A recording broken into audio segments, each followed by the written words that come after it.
Alright, we're going to start buffing this thing a little more.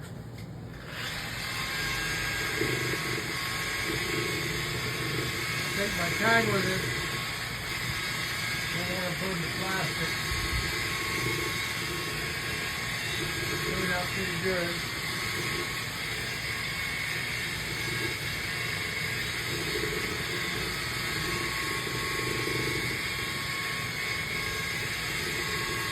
Starting out with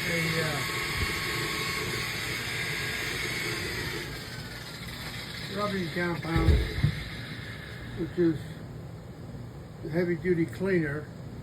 Then I'll go to the white and it'll shine up real nice. Took about 5 grades of sandpaper to get all the scratches out.